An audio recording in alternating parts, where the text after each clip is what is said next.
आज की यह कहानी उन लाखों घरों की है जहां बंद कमरों में लैपटॉप की स्क्रीन पर भविष्य गढ़ा जा रहा है।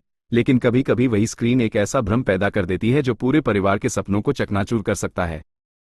वाकया तब शुरू हुआ जब अजय के पिता अपने बेटे के साथ एक काउंसलर के केबिन में दाखिल हुए।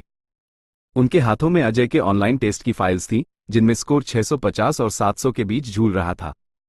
पिता की आवाज में गर्व भी था और एक गहरी चिंता भी।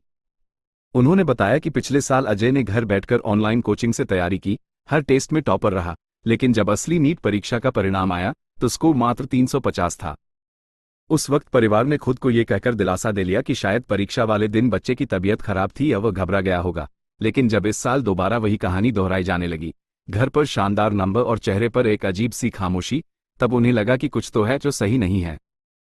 काउंसलर ने अजय की आंखों में देखा और महज 10 मिनट बुनियादी विषयों पर चर्चा की। उन 10 मिनटों में ही यह साफ हो गया कि अजय के पास जानकारी तो बहुत थी, लेकिन समझ और तर्क की गहराई गायब थी। काउंसलर समझ गए कि यह समस्या ज्ञान की कमी की नहीं, बल्कि मूल्यांकन की ईमानदारी की है। उन्होंने एक चुनौती रखी कि अगला ऑनलाइन टेस्ट अजय घर की प्राइवेसी में नहीं, बल्कि उनके ऑफिस में कड़ी निगरानी के बीच देगा। अजय ने कई बहाने बनाए, नेटवर्क से लेकर कंफर्ट जोन तक की दलीलें दी, लेकिन अंततः उसे टेस्ट के लिए बैठना ही पड़ा। जब वह टेस्ट दे रहा था तो एक इन्विजिलेटर उसके ठीक पीछे खड़ा रहा। उस दिन कमरे की घड़ी की टिक टिक अजय के बढ़ते तनाव की गवाह थी। जो बच्चा घर पर 3 घंटे का पेपर 2 घंटे में खत्म कर लेता था, आज वो एक एक सवाल के लिए पसीने से तरबतर था। जब 3 घंटे बाद परिणाम स्क्रीन पर फ्लैश हुआ तो वो किसी सदमे से कम नहीं था। स्कोर था महज 305। 700 का वो जादुई आंकड़ा ताश के पत्तों की तरह ढह चुका था।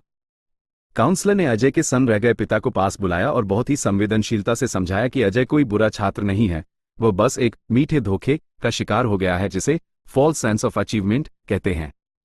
ऑनलाइन पढ़ाई के दौरान जब कोई देख नहीं रहा होता तो छात्र अक्सर अनजाने में या शॉर्टकट के लालच में गूगल की मदद ले लेते हैं या पीछे से किताब खोल लेते हैं। धीरे धीरे दिमाग को इसकी आदत हो जाती है और उसे लगने लगता है कि उसे सब आता है, जबकि हकीकत में वो बिना बैसाखियों के चल भी नहीं पा रहा होता।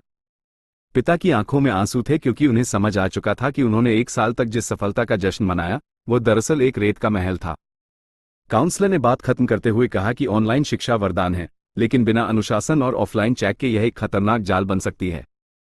ये कहानी हमें सिखाती है कि अपने बच्चों को सिर्फ संसाधनों की सुविधा देना काफी नहीं है, बल्कि यह सुनिश्चित करना भी जरूरी है कि वे उस सुविधा का उपयोग अपनी नींव मजबूत करने के लिए कर रहे हैं या खुद को धोखा देने के लिए।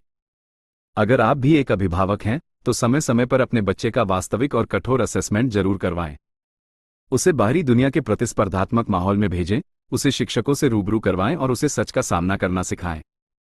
क्योंकि चयन होना या न होना केवल मेहनत की बात है, लेकिन एक झूठी उम्मीद में साल बर्बाद कर देना एक बहुत बड़ी त्रासदी है।